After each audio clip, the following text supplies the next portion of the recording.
பிரைஸ்தலால் நம்முடைய பிதாவாகிய தேவனாலும் கர்த்தராகிய இயேசு கிறிஸ்துவினால் உங்களுக்கு கிருபையும் சமாதானம் பெருகுவதாக.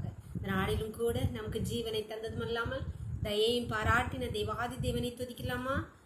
என்னை காண்பவரே, என்னை காண்பவரே, தினம் காப்பவரே, ஆராய்ந்து அறிந்திருக்கின்றே, சுற்றி சுற்றி சூழ்ந்திருக்கின்றே, நான் அமர்வதும் நான் எழுவதும் நன்றாய் அறிந்திருக்கின்றே, நீர் நன்றாய் அறிந்திருக்கின்றே, எண்ணங்கள் ஏக்கங்கள் எல்லாம் எல்லாமே அறிந்திருக்கின்றே, நடந்தாலும் படுத்தாலும் அப்பா நீர் அறிந்திருக்கின்றே. நன்றி ராஜா இயேசு ராஜா, நன்றி ராஜா இயேசு ராஜா, என்னை காண்பவரே, தினம் காப்பவரே, என்னை காண்பவரே, தினம் காப்பவரே. ஒரு வேத பகுதி வாசிக்கலாமா? மார்க்கு 5ஆம் அதிகாரம் 22 வாசிக்கலாம்.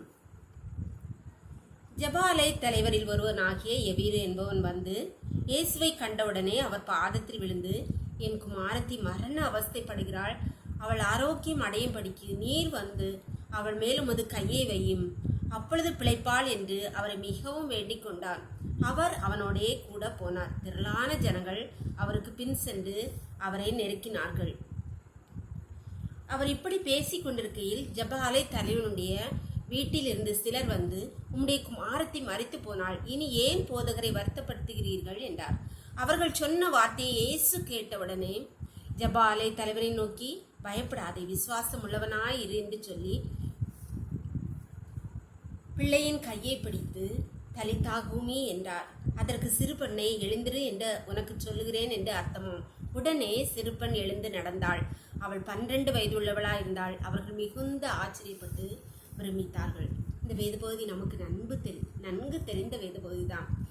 ஏசப்பா பிரயாணம் போயிட்டுருக்கும்போது ஜபாலை தலைவன் எவீரு வந்து, என் 12 வயது பிள்ளை வந்து மரண அவஸ்தைப்பட, நீங்கள் வந்து கையில் வச்சா நிச்சயமாக என் பிள்ளை பிழைச்சிருவான்னு கூப்பிட்றாரு. அப்போ நான் வரேன்னு சொல்லி ஏசப்பா கூட போகும்போது இடையிலே அந்த பெரும்பாடுள்ள ஸ்திரீ இயேசுவை தொட்டு சுகமடைகிறாள். உடனே நின்று ஏசப்பா அவள்கிட்ட எல்லா கதையும் கேட்குறாரு. இப்போ நேரம் போய்கிட்டே இருக்கிறது. அந்த கூட்டம் நெரிசல் எல்லாம் நடந்து கூட போக முடியாத நெருக்கடியில் அப்போ ஜபாலை தன்னுடைய வீட்டிலேருந்து அங்கே வந்து பிள்ளை செத்து போச்சு, இனி வந்து நீங்கள் இயேசுவை கூப்பிட்றதுல எந்த பிரயோஜனமும் இல்லை, அதனால அவரை விட்டுருங்க, வாங்க போகலான்னு கூப்பிடும்போது அவன் பதில் சொல்வதற்கு முன்பே ஏசப்பா குறுக்கிட்டு என்ன சொல்கிறார்?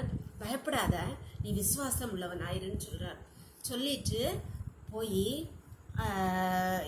பிள்ளையை கைப்பிடித்து எழுப்பி சிறுபெண்ணை எழுதுறேன்னு சொல்லி அவளுக்கு சோங்கிருக்கிறார். இந்த சூழ்நிலையில் நம்முடைய வாழ்க்கையில் இதே போன்ற சூழ்நிலைகள் அநேக தருணங்கள் வரலாம்.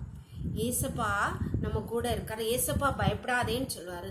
ஆனால் பக்கத்தில் இருக்கவங்க சொல்லுவாங்க, நம்ம பிரச்சனைகள், நம்ம கவலைகள், நம்ம நெருக்கங்கள் இனியெல்லாம் ஒரு யூஸும் கிடையாது, நீ வா வீட்டுக்கு போகலாம், நம்ம பாட பார்க்கலாம் அப்படின்னு நிறைய குரல்கள் நம்மை சுற்றி அநேக குரல்கள் கேட்கும்.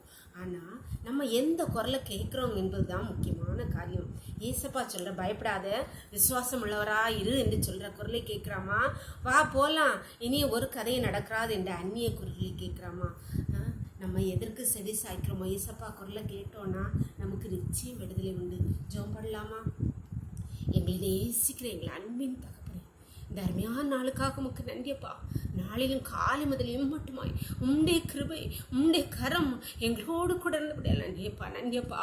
இப்பொழுது மடிகளோடு இணைந்திருக்கிற ஒவ்வொரு பிள்ளையும் உடைய கருத்தை திரும்பா. உடைய பிள்ளைகளுடைய பாடுகள், நெருக்கங்கள், பலவீனங்கள், கஷ்டங்கள், இன்னல்கள் மத்தியிலே உம்முடைய கிருபை கூட இருந்தபடியால் நன்றி கர்த்தாவே. போது கர்த்தாவே, நெருக்கத்திலும் கஷ்டங்கள், பலவீனங்களிலும் பிரச்சனைகளும் இருக்கிற பிள்ளைகளுக்கு அப்பா ஆண்டவரே அப்பா உம்முடைய குரலை பயப்படாதே, விசுவாசம் உள்ளனாயிரு என்று சொல்கிறார். உம்முடைய குரலை மட்டும் கேட்டு உம்மிடத்தில் இந்த ஆசீர்வாதங்களை ஆண்டவரே, சுதந்திரத்தை, விடுதலையே ஆண்டவரை பெற்றுக்கொள்ள நீங்க கிருபை பாராட்டுங்க. ஒவ்வொரு பிள்ளைகளுக்கு இறக்க பாராட்டுங்கப்பா. ஒவ்வொருவரையும் முண்டை கருத்திலே தருகிறோம். இந்த ரோக்களை மூடி மறைத்துக் கொள்ளுங்க. சகல துதியும் கனமும் பலமையும் பலனும் ஞானமும் எங்கள் தேவாதி தேவன் ஒருவருக்கே செலுத்துகிறோம். இயேசுவின் மூலம் எங்கள் ஜெபத்தை ஏற்றுக்கொள்ளும் பரலோகத்தின் தந்தையே. ஆமீன், ஆமீன். God bless you. கர்த்தர் உங்களை ஆசீர்வதிப்பாராக. ஆமீன்.